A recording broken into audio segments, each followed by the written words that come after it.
बिस्मिल्लाहिर्रहमानिर्रहीम, अस्सलाम वालेकुम। पाकिस्तान टुडे के साथ मैं हूँ मंसूर आज़म काजी। नाज़रीन, जहांगीर खान तरीन अकेले नहीं हैं और उन्होंने हकूमत को, वज़ीर आज़म इमरान खान को ये बावर भी करा दिया है। जहांगीर खान तरीन का कहना है कि इस तमाम तर ये जो एक प्राइम मिनिस्टर के और इनके दरमियान जो एक गैप आया है, उसके अंदर बहुत सारे लोग ऐसे हैं जो नहीं चाहते कि इमरान खान और जहांगीर खान तरीन के जो ताल्लुकात हैं वो बेहतर रहें, और इसमें सबसे ज़्यादा बड़ी जिम्मेदारी वो principal secretary to prime minister Azam Khan साहब के ऊपर डाल रही हैं कि वो भी नहीं चाहते, जिसकी वजह से ये पूरी सिचुएशन क्रिएट हुई है। लॉन्ग मार्च तो अब होता नज़र नहीं आ रहा, पीडीएम टूटती हुई नज़र आ रही है, एएनपी ने राहें अलहदा कर ली हैं, पाकिस्तान पीपल्स पार्टी रिज़ाइन नहीं दे रही, पाकिस्तान मुस्लिम लीग नून बहुत कोशिश कर रही है चीज़ों को लेकर चलने की, लेकिन अपेरेंटली जो जिस नहज पर इस वक्त पीडीएम के सरबराहान पहुँचे हुए हैं, जो बयानात बिलावल की तरफ से और मरीम नवाज़ की तरफ से आ रहे हैं, अपेरेंटली ऐसा लगता नहीं कि दोबारा रास्ता उस्तवार हो सकेगा। इस तमाम तर सूरत हाल पर बात करेंगे अपने आज के प्रोग्राम में। मुझे ज्वाइन किया है ज़ैन हुसैन कुरैशी ने, वफाकी पार्लिमानी सेक्रेटरी हैं, पाकिस्तान तहरीक इंसाफ को रिप्रेजेंट कर रहे हैं। लाहौर स्टूडियो में मेरे साथ हैं वहीद आलम खान, रुकन कौमी असम्बली हैं, पाकिस्तान मुस्लिम नून को रिप्रेजेंट कर रहे हैं, और स्काइप पर मेरे साथ हैं सैयद मुस्तफ़ा महमूद, रुकन कौमी असम्बली हैं, पाकिस्तान पीपल्स पार्टी को रिप्रेजेंट कर रहे हैं। नाज़रीन, इनसे बात करते हैं एक छोटी सी ब्रेक के बाद, मेरे साथ रहिए।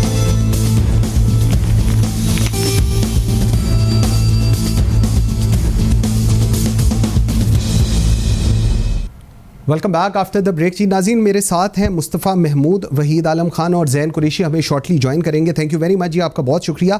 Mustafa, let me start with you. Jahangir Khan तरीन अकेले नहीं हैं और उन्होंने एक मैसेज भी दिया है हुकूमत को, और पाकिस्तान पीपल्स पार्टी की तरफ से कहा जा रहा है, शैला रज़ा साहबा ने ये कहा और उसके बाद उन्होंने वो अपनी ट्वीट को डिलीट भी कर दिया। मैंने तो उस पर खैर जो मेरे सोर्सेज थे वो तो कह रहे थे जी कोई ऐसी मुलाकात नहीं हुई है, लेकिन कहा जा रहा था कि पाकिस्तान पीपल्स पार्टी के साथ मुलाकात भी हुई है, आपकी फैमिली का भी अदर रेफरेंस दिया जा रहा था। लॉन्ग विद इट कहा जा रहा था जी आसिफ अली जरदारी साहब को नेक्स्ट वीक में मिलने जा रही है। क्या कमेंट करेंगे इसके ऊपर? वाकई अब आपके पास आने लगे हैं जहांगीर खान तरीन? तो thank you for having me Mansoor. जहां तक ये इस खबर की बात है, I would like to categorically say कि ये बिल्कुल फेक न्यूज है, और कोई इस तरह की ना कोई बात हुई है और ना कोई मुलाकात हुई है उनके साथ, और कोई उनका, जहां तक मुझे पता है, उनका पीपल्स पार्टी में कोई इरादा नहीं है ज्वाइन करने का। ठीक, तो मतलब फिर शैला रज़ा ने क्या सोच के, आपको क्या फीलिंग है, क्यों उन्होंने ऐसी ट्वीट कर दी और फिर उन्होंने कहा ये मेरा ज़ाती ख्याल है? पहले तो बड़े पक्के पैरी उन्होंने बात की थी, फिर थोड़ी सी वो उनको शायद लगा कि नहीं ये खुद थोड़ा सा अंडू हो गया, तो इसको थोड़ा रीडू करने की ज़रूरत है। ये तो शैला रज़ा साहिबा से पूछना पड़ेगा कि उन्होंने क्यों ट्वीट की। शायद हो सकता है उन्होंने कहीं से बात किसी से सुनी हो इस तरह की, और गलत बात है क्लियरली, और उन्होंने उस पर ट्वीट कर दी। लेकिन मेरे ख्याल में जिस पोजीशन पे वो हैं, उनको चीज़ें वेरीफाई करने के बाद ही ट्वीट करनी चाहिए। बिल्कुल, और मैंने इसलिए आपसे पूछा बिकॉज योर फादर ने वाज इन्वॉल्वड इन इट, तो मैंने कहा मैं पहले आपसे ही करूं। खान साहब, थोड़ा सा आपकी तरफ आते हैं। सर, ये क्या हो रहा है अब? मतलब मुझे समझ नहीं आ रही। एक तो पीडीएम की कहानी पे तो हम बाद में आते हैं, ये जो अब इस वक्त चीनी को लेकर मैं देख रहा था कि हाशिम जवां, खुसरो बख्तियार, इनको भी बुलाया, शहबाज शरीफ, हमजा वालों भी गए, Humayun Akhtar and all that, लेकिन क्या वजह है कि जहांगीर खान तरीन साहब को लग रहा है कि ये सिर्फ विक्टिमाइजेशन जो की जा रही है ये सिर्फ जहांगीर खान तरीन की तरफ की जा रही है, और उन्होंने principal secretary to prime minister Azam Khan को भी अंदर रगड़ दिया है? उन्होंने कहा जी इन्हीं की वजह से सब कुछ हो रहा है। बात यह है जी कि ये पीटीआई का इंटरनल मैटर है, जो अगर जहांगीर तरीन या उनके साथ जो साथी हैं पीटीआई के, उनके साथ रब्ता या गवर्नमेंट की मुखालफत में रब्ता, वो तो हम बहुत सी बातें सुन रहे हैं। उनके कुछ मशीर भी आए हैं जो कह रहे हैं कि पूरी कबीना बड़ी मायूस है, क्योंकि कारकर्दगी इनकी बहुत बुरी है। ये सारी बातें अपनी जगह पर हैं, लेकिन असल में ये जो बात जहांगीर तरीन साहब की शुरू हुई है, ये अब नहीं, ये उस वक्त शुरू थी जब चीनी का बहरान पहले आया था। और जहांगीर तरीन साहब मुल्क छोड़कर चले गए थे, किसी ने उनके खिलाफ कोई एक्शन नहीं लिया था। सारे पर्चे होने के बावजूद, सब कुछ होने के बावजूद, फिर वो वापस आए तो इन्हीं पीटीआई वालों ने, इमरान खान की पार्टी ने उनको एयरपोर्ट पर वेलकम भी किया और रेड कारपेट वेलकम किया और वो इनके पास आ गए। और फिर इनका जो एतमाद का वोट था उसमें वो खुद भी कह रहे हैं और सारे लोग कह रहे हैं कि उन्होंने अपना पूरा हिस्सा जो था वो डाला और लोग इमरान खान को एतमाद का वोट देने के लिए तैयार नहीं थे और इन्होंने उनको कायल किया। ठीक। अब जो ये बातें गर्दिश कर रही हैं सारी, मेरा नुक्ता नज़र डिफरेंट है।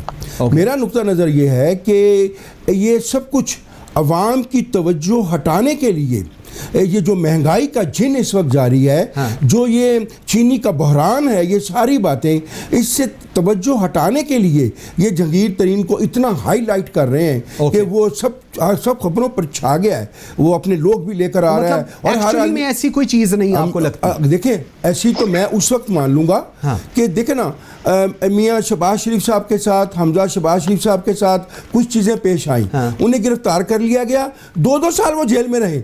अगर इनके कुछ चीजें सामने आ रही हैं तो इनको पहले पकड़े, उसी तरह इन्वेस्टिगेट करें, फिर मैं शायद मान लूं, मैं अपनी बात कर रहा हूं, फिर मैं शायद मान लूं कि ये जो कुछ हो रहा है ये टोपी ड्रामा नहीं कर रहे, ये हकायत से वाकई चाहते हैं कि चीनी सस्ती हो जाए। लेकिन वो भी मैं समझता हूं कि इस तरह चीनी सस्ती नहीं होगी। 85 पे कर दिया उन्होंने। खान साहब आपका गिला ही रहा है चीनी, लाहौर के अंदर हमने 85 ना मेरे साथ चले ना, हम सुन रहे हैं ना।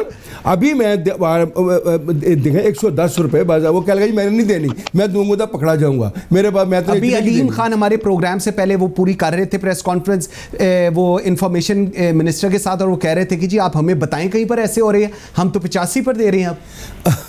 सिर्फ बातें हैं, बल्कि इनकी सारी बातें हैं। इमरान खान साहब करें वो भी बातें ही हैं, सारे प्रेस कॉन्फ्रेंस है, कुछ नहीं है इसके अलावा, सिर्फ बातों नहीं, बातें बातें बातें। हक़ाइक़ जो है, देखिए आप लोगों में जाए ना, आप बाजार में जाए ना, पूछ लें लोगों से कि क्या मिल रहा है क्या नहीं मिल रहा। ठीक। अच्छा मुस्तफ़ा, आपकी तरफ में आता हूं। अभी मैं इस चीज़ को थोड़ा सा, बिकॉज हम लाहौर में हैं, तो एक तो जो बड़े यहाँ के बड़े स्टोर्स हैं उनके मालकान से बात हुई, उन तक ने कहा कि जी हमने 95 रुपये में चीनी ली थी, लेकिन अब हमें कहा जा रहा है कि हम 85 में बेचें, तो हमें बैठे बैठे लाखों का नुकसान भी हो रहा है। इस पर भी ज़रा कॉमेंट कीजिएगा। सेकेंडली, ये जो अब 14 अरकान असेंबली जिसमें MNAs भी हैं और MPs भी हैं, मिनिस्टर भी हैं, एडवाइज़र्स भी हैं, और वो कहते हैं कि जी अदारे हमें लेकर आए थे, अब वो भी डिसअपॉइंट हो रहे हैं। इसका क्या मतलब है? और ये एकदम पोस्ट जहांगीर तरीन फेज ये एकदम चीज़ सामने आ गई, ये अभी एकदम ही हुए हैं सारे डिसअपॉइंट। मंसूर, पहले तो चीनी पे एक तो हुकूमत को यह फैसला करना चाहिए कि ये चाहती क्या है। इस गवर्नमेंट के जब से ये हुकूमत आई है, आप देख रहे हैं एक से बढ़ के एक डिबैकल में ये इन्वॉल्व है। चीनी की पहले इन्होंने सब्सिडाइज्ड एक्सपोर्ट अलाउ की सिर्फ इस वजह से कि इनको लगता था कि लोकल मार्केट में चीनी की कीमत कम है, और तो किसी वजह से आप एक्सपोर्ट नहीं करोगे, बिकॉज आप भी ये चीज समझते हैं कि किसी भी चीज की कीमत जो होती है उसको सप्लाई एंड डिमांड डिटरमिन करती है। ठीक है।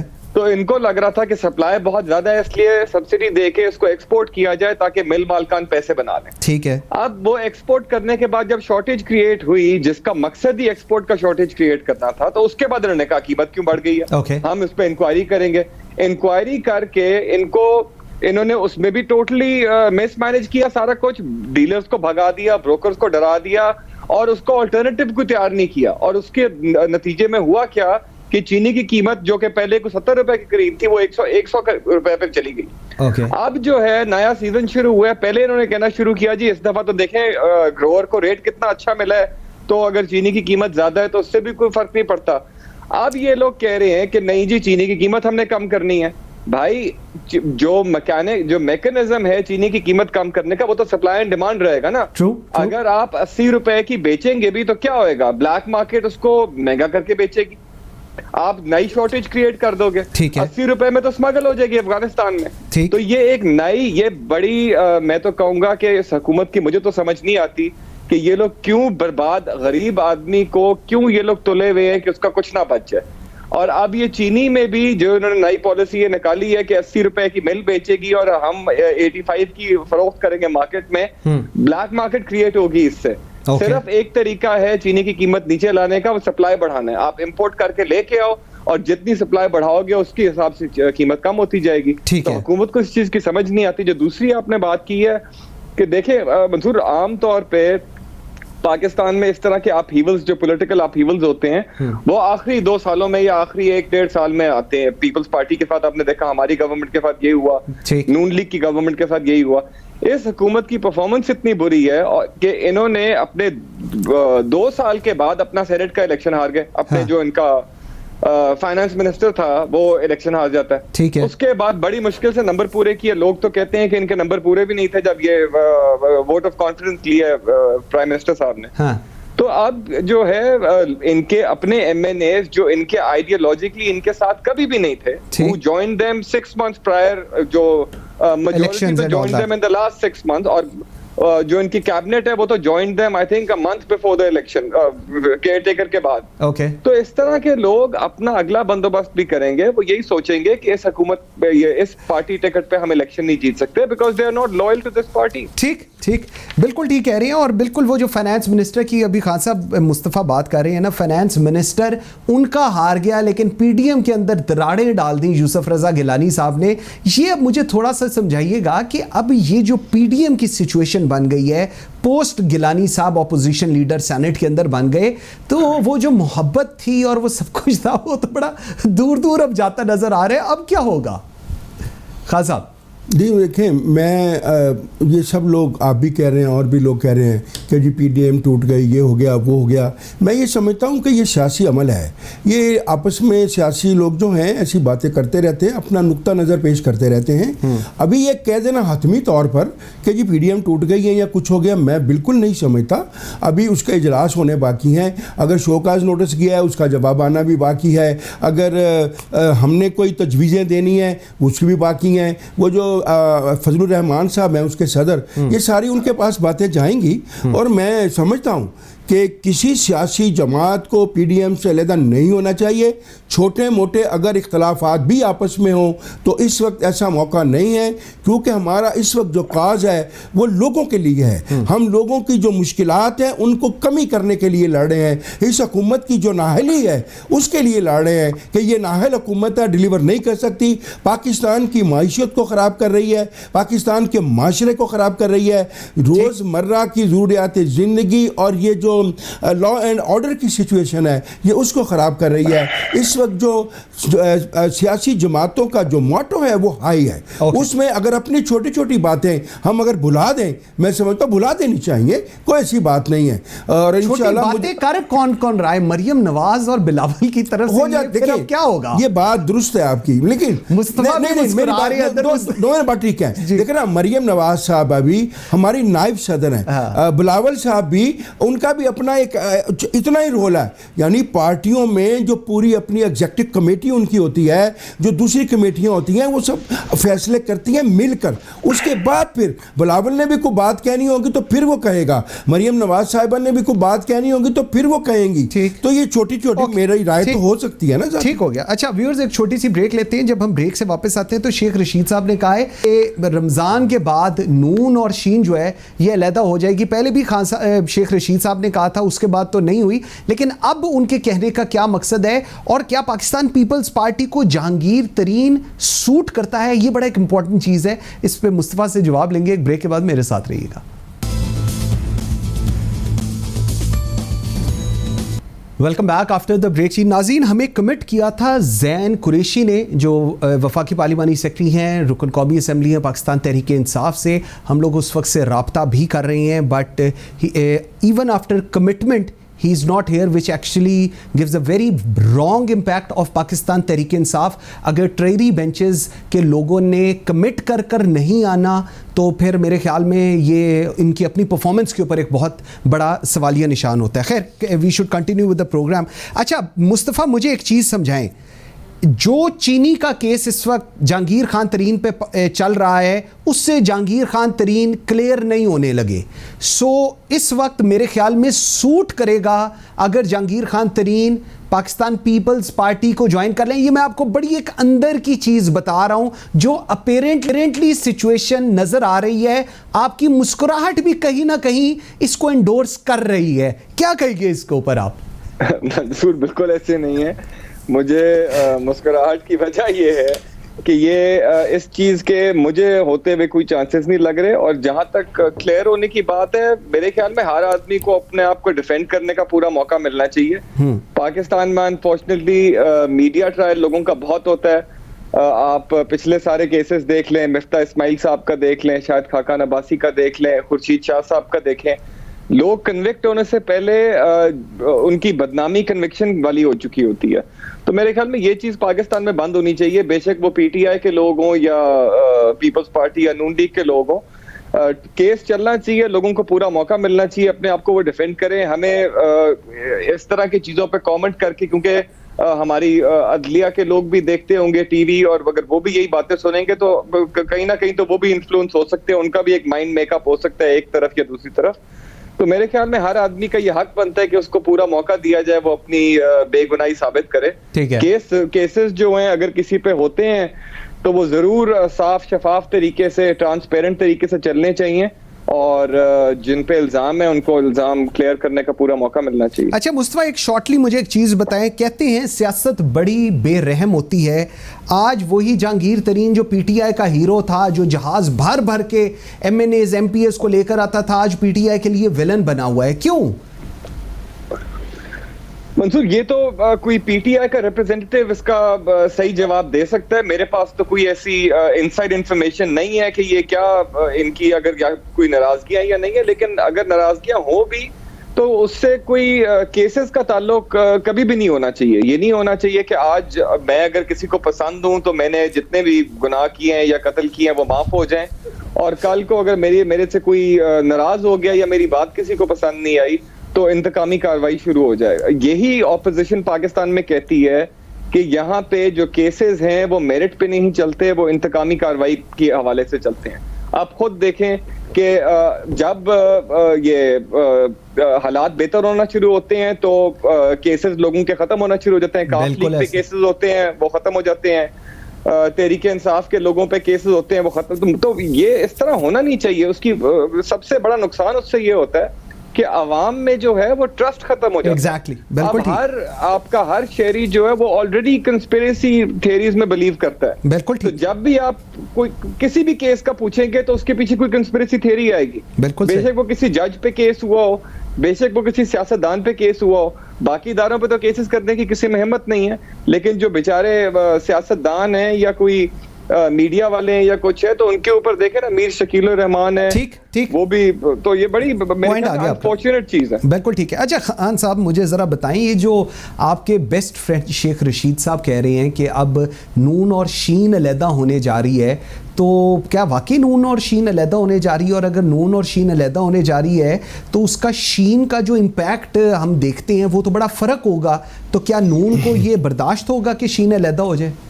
और पहली बात तो ये है कि शेख रशीद साहब की किसी बात पर यकीन नहीं करना चाहिए, क्योंकि आपके साथ उन्होंने पूरी ज़िंदगी गुजार दी, अब वो उधर चले गए तो आप बात थी नहीं, वो लहरा बात ठीक है, लेकिन वो जो बातें देखें, ये बातें तो देखें ना, हम 20, 25, 30 साल से मैं सुन रहा हूँ कि जी नवाज शरीफ अलहदा हो रहा है, शहबाज शरीफ अलहदा हो रहा है, अब नून अलहदा हो रही है, शीन अलहदा हो रही है। ये भी हम सुन रहे हैं कि मियाँ नवाज शरीफ चले गए हैं, वो वापस नहीं आएंगे, उनकी सियासत ख़त्म हो गई है।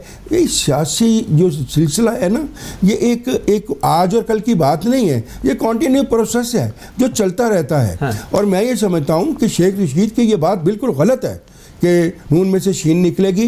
ये पहले भी ये हवाइयाँ ये उड़ाते रहे हैं, ऐसी बातें करते रहे हैं, आज तक नहीं हुआ और इंशाअल्लाह नहीं होगा, क्योंकि मैं ये समझता हूँ कि पाकिस्तान मुस्लिम लीग कायदे मोहतरम मियाँ नवाज शरीफ और शहबाज शरीफ की क़यादत में मुत्तहिद है और मुत्तहिद रहेगी।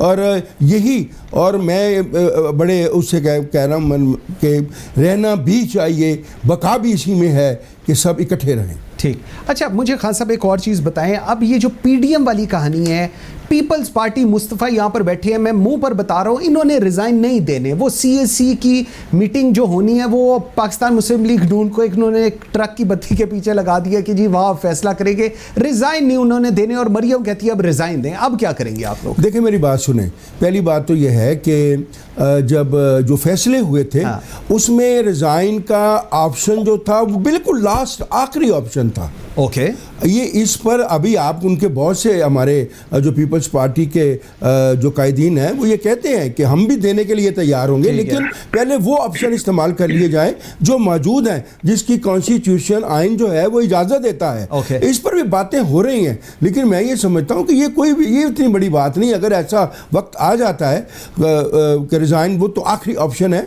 मैं समझता हूँ कि बतौर सियासी जमात पीपल पार्टी एक अच्छा फैसला करेगी और वो बड़े ये आखिरी ऑप्शन कब तक आप समझ रही आएगी? देखिए 1.5 साल रह गया। उससे पहले ये ऑप्शन था कि इसी तरह जैसे ये अभी एक ऑप्शन हमने पीपल्स पार्टी के कहने पर लिया, ये गिलानी वाला जी, लेकिन उसका एक पार्ट तो हमारा सक्सेसफुल हो गया, दूसरे पार्टी में कुछ थोड़ी सी वो जो है जालिम लोग हैं ये पीपल्स पार्टी वाले, मुझे नहीं सियासत है जी, जालिम और उसकी बात नहीं है। हाँ। ये सियासत है, इसमें कोई बात नहीं है। वो ऊंच नीच होती रहती है, कभी हमने कुछ कर दिया, कभी उन्होंने कुछ कर दिया, और हम एक दूसरे के खिलाफ देखें। आपको याद होगा ये 90 के जब किस दहाई से ये चल रहा है सिलसिला, और इसीलिए मिसाक जमहूरियत भी किया गया था कि मामला जो है पाकिस्तान को आगे लेकर चले। और अब इस वक्त मैं ये समझ जाऊं कि पीडीएम का जो मौक़िफ़ है वो सबको इकट्ठा रहना चाहिए। पाकिस्तान आगे अगर ले जाना है, लोगों के मसाइल का हल निकालना है, इनको इकट्ठे रहकर इस हुकूमत के खिलाफ चलना चाहिए। पीडीएम को इकट्ठे रहना चाहिए मुस्तफा, लेकिन आपने जो जख्म दिए हैं ना,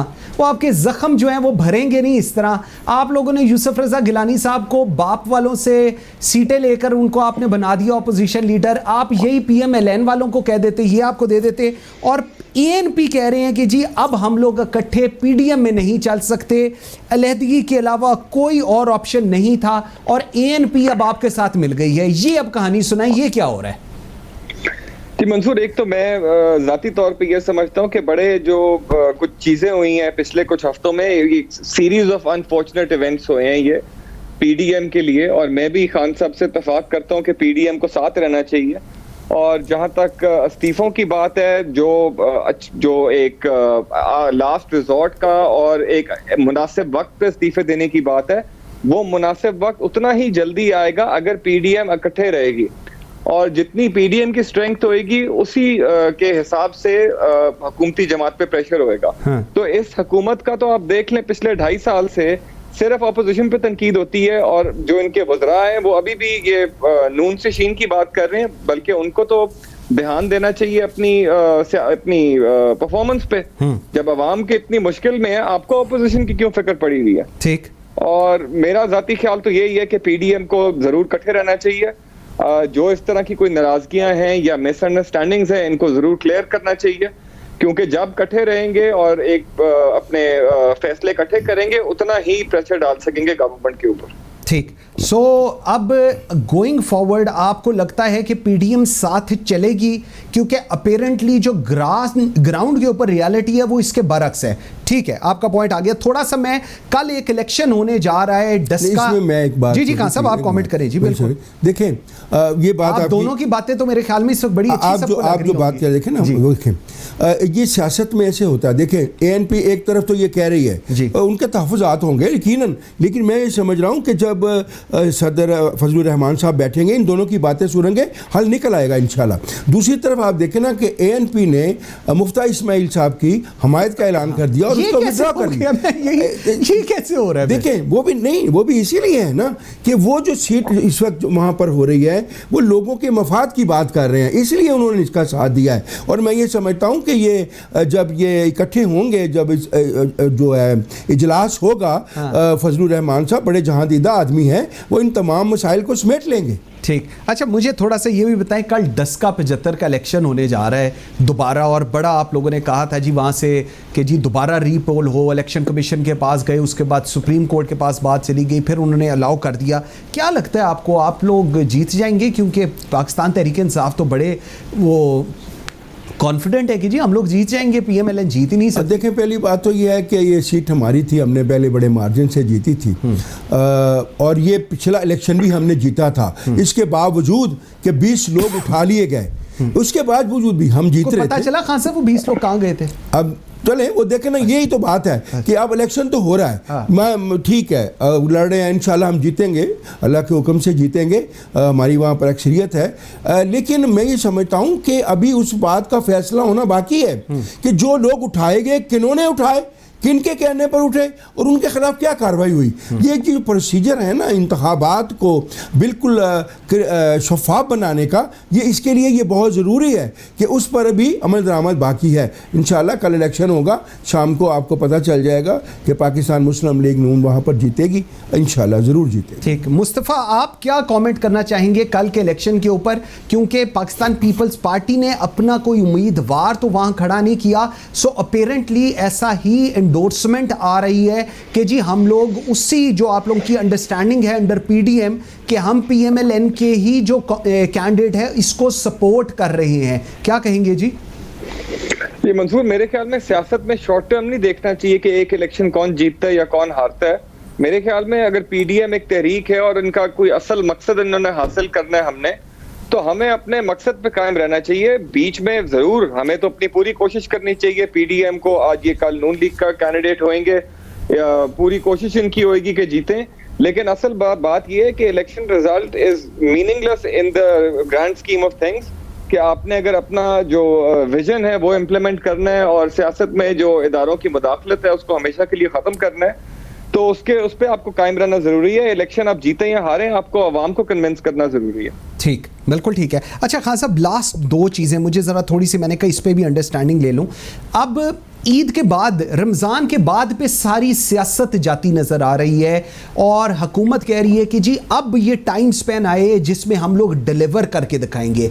ऑब्वियसली जितना डिलीवर कर रहे हैं वो तो सब लोग देख रहे हैं, लेकिन अब आप लोगों का व्यू पॉइंट क्या है? स्पेसिफिकली अगर मैं पंजाब असेंबली की बात करूं, जहां पर आप बड़े आराम से चेंज ऑफ हाउस कर सकते हैं, लीडर ऑफ द हाउस जो है वो आप बना सकते हैं अपना, इसके ऊपर अब आप लोगों का क्या व्यू है जी वहीद खान साहब? देखें ये जो बात है ना आपकी पंजाब के बारे में तब्दील करने वाली, अगर मुमकिन हुआ तो यकीनन होगा, क्योंकि ये कॉन्स्टिट्यूशनल है, कोई ऐसी उसमें बात नहीं है। लेकिन बहरहाल मैं ये समझता हूँ कि कोई भी किसी किस्म का चेंज अनकॉन्स्टिट्यूशनल नहीं होना चाहिए, आइन के दायरे में हर बात होनी चाहिए अगर हो तो। दूसरी बात यह है कि जो परफॉर्मेंस आप बात कर रहे हैं वो तो सबके सामने है कि रोज़ाना की बुनियाद पर कीमतें जो हैं वो बढ़ रही हैं। कहीं पर भी इस गवर्नमेंट से किसी चीज़ पर भी कंट्रोल नहीं हो पा रहा। इस हद तक वो चले गए हैं कि मैं अभी उनके एक मशीर हैं पंजाब गवर्नमेंट के, उनकी मैं ये बात सुन रहा था तो वो कह रहे थे कि पूरी कबीना जो है वो मायूस है, क्योंकि ना तो महंगाई रुक रही है और ना हम अपने इलाकों में वापस जाकर लोगों को जवाब देने के काबिल हैं। और हकीकत भी यही है कि जिस तरीके से हर चीज़ उलट पुलट हो गई है, इनसे कोई चीज़ संभल नहीं, इनकी नहलियत इस बुरे तरीके से सामने आ रही है। और जितने दिन मैं ये समझता हूँ कि यह हुकूमत रहेगी, कोई अच्छाई की तवक्को इनसे बिल्कुल नहीं है। बिल्कुल ठीक है। अच्छा Mustafa, last comment on your side, ये चीज़ कि जी परवेज़ इलाही को लीडर ऑफ द हाउस बना दिया जाए, ये आसिफ अली जरदारी साहब की तरफ से भी आई, पाकिस्तान पीपल्स पार्टी की तरफ से भी आई, लेकिन पंजाब के अंदर इसको इंडोर्स नहीं किया गया। मरियम ने कहा कि अगर कोई लीडर ऑफ द हाउस अब होगा वो पीएमएलएन का ही होगा। क्या ये एक ब्लॉकेज अब आ गया है या इसके ऊपर मजीद डिबेट या डिस्कशन ऑन द वे है जी? मंसूर, मेरे ख्याल में तो इस तरह का कोई फैसला डिबेट डिस्कशन के बगैर जल्दबाजी में बिल्कुल नहीं होना चाहिए। पीडीएम को इकट्ठे बैठना चाहिए, एक तो शैडो कैबिनेट बनाए पंजाब में, पहले पूरा रोड मैप लेके आए कि हम डिलीवर कैसे करेंगे, हमारा फूड का मिनिस्टर कौन होएगा, हमारा इंटीरियर का कौन होएगा, होम मिनिस्ट्री किसके पास होएगी, सीएम कौन होएगा और हम क्या क्या चीजें करेंगे, स्टेप्स क्या लेंगे। आप पहले अपने अराकीन को और अवाम को कन्विंस करें कि अगर आपके हाथ में पंजाब गवर्नमेंट आएगी तो आप किस तरह हालात बेहतर करेंगे, तो उसका पूरा रोड मैप तैयार करें। पीडीएम में बहुत काबिल बड़े अच्छे लोग हैं जो पहले गवर्नेंस कर चुके हैं, जो अच्छी तरह जानते हैं इकोनॉमी कैसे ठीक करनी है, गवर्नेंस कैसे बेहतर करनी है। तो सारी जमातें इकट्ठे बैठे एक पूरा रोड मैप तैयार करें, उसके बाद बताएं जी ये हमारा रोड मैप है, इतने दिनों में हम फलानी चीजें करेंगे और उसके लिए हम कोशिश करने लगे हैं कि हम अपना सीएम लेके आए। बेशक आप उसमें कामयाब हो या आप उसमें नाकाम हो जाओ, लेकिन आपकी नीयत और आपकी जो है पूरा प्लान एक नजर आना चाहिए। लेकिन लीडर ऑफ द हाउस को मुस्तफा चेंज करने के लिए आप लोगों की पीडीएम की, स्पेसिफिकली पाकिस्तान पीपल्स पार्टी पीएमएलएन और जो इस ग्राउंड रियलिटी है पीएमएलक्यू का बाइंग होनी बड़ी जरूरी है। आप लोग चाहते हैं, पीएमएलएन शायद नहीं चाहती, क्यों भी चाह रही होगी मेरे ख्याल में, तो इसको फिर कैसे, ये आपस का जो आप लोगों का एक ट्राइका, इसको कैसे अटेंड करेंगे? देखिए मंसूर, वही बात है कि जब तक आप बैठ के पीडीएम पूरी जमातें इसमें बैठ के एक प्रॉपर पॉलिसी लेके नहीं आएंगी और पूरा आवाम की बेहतरी के लिए सोच के नहीं आएंगी, तब तक कुछ नहीं हो सकता है। लेन देन करके आप कुछ नहीं कर सकते, आप डिलीवर नहीं कर सकते।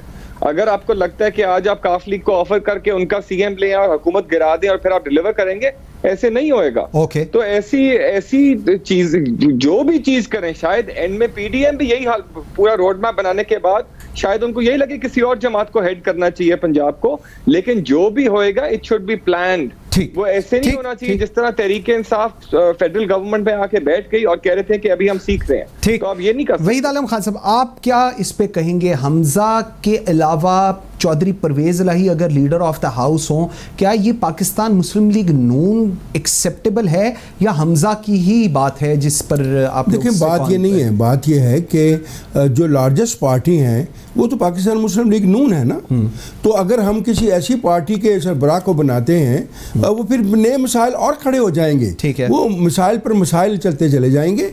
बहरहाल ये कायदीन को बैठकर उन्हें सोचना है कि क्या करना है, कैसे नहीं करना, क्योंकि पाकिस्तान मुस्लिम लीग नून जो है वो लार्जेस्ट पार्टी है, अगर इक़्तिदार हो तो उसी का हक बनता है। बिल्कुल ठीक है। Waheed Alam Khan sahab, thank you very much. Mustafa Mahmood, thank you very much.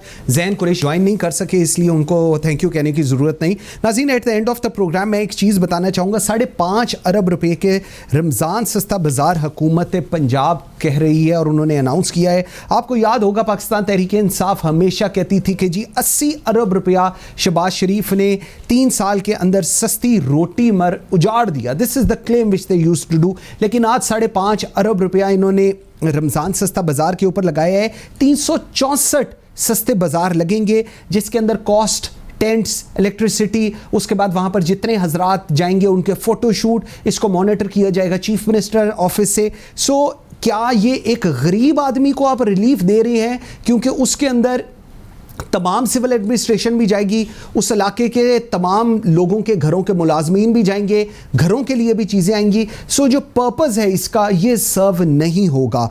मैं एक चीज़ जिसके अंदर मेरे ख्याल में नॉन कंट्रोवर्शियल है जो हुकूमत पाकिस्तान की है, और वो है एहसास प्रोग्राम।